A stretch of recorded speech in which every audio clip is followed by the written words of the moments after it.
Call to the honourable member for Wide Bay. Thank you, Speaker. I rise to obviously speak in support of the bill brought forward by the member for New England, and I commend him for doing so. And at the start, I'll say that the obvious, that climate change is real.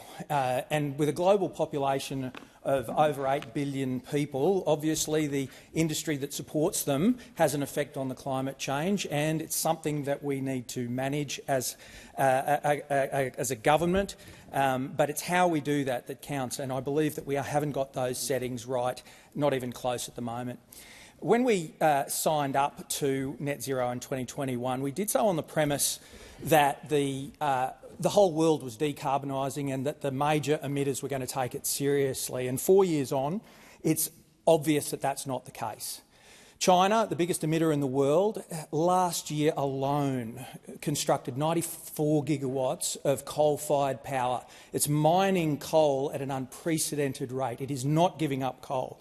India, it is also investing heavily in coal, and its targets under this agreement are so far out into the future they're almost worthless. Russia is at war with Ukraine. Its emissions are going up. It's building infrastructure to pipe gas to China. The US has started a formal process to get it out of this agreement. Why? Because it's putting its people and its economy first, and that's what we need to do in Australia. But what are we doing in Australia? We have a government in Australia that is engaging in one of the greatest acts of economic self-sabotage in the history of the nation, pursuing 82% wind and solar targets that are destroying rural and regional Australia. They are tearing our communities apart. They are pitting community member against community member. And sadly, in some cases, they're pitting family member against family member, and that is tragic. And for what? For the most expensive electricity in the world. Some of our prime agricultural land, a lot of it is being carpeted with these Chinese solar panels. And the greatest act of hypocrisy, that our pristine, prime, beautiful forests are being mowed down in the name of environmentalism to construct wind turbines. How did we get into this crazy space? Well, we got into it because we had a Prime Minister who promised us cheap electricity, he promised us prosperity and jobs, and that has all been a total and utter mistruth.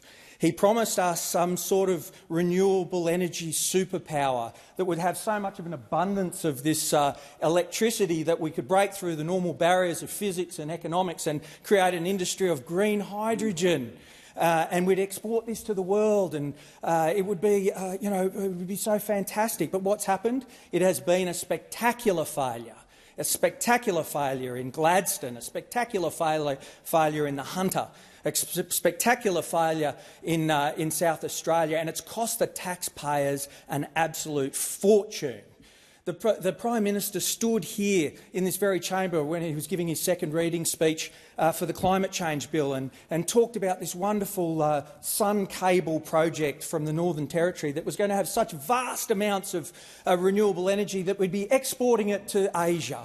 Well, within 18 months of him saying that, what happened? It went into voluntary receivership, it's been downscaled, and now it's got that many question marks over it. It's a joke. It's an absolute joke. But I tell you what is real. What is real is the lives of business people who are trying to survive in this country, who are going insolvent at an incredible rate, 33,000 of them since this transition to net zero began. It is crippling our productivity. It is seeing our manufacturing go offshore because we're not competitive. We've lost industries like our urea industry that is absolutely fundamental to agriculture, our plastics industry, our nickel industry. They've all gone offshore. Our heavy metal smelting is on life support because it's captured in the safeguard mechanism. This is a nightmare that needs to stop. Voting to stop this blind obsession with net zero doesn't mean you don't believe in climate change. It doesn't mean you're a good citizen. It just means that you're reassessing and looking at the world around us, our global environment that is saying that this is not working. It's saying that you are want to make Australia resilient as we go into an uncertain future. That's what it's saying. I commend this bill to the House.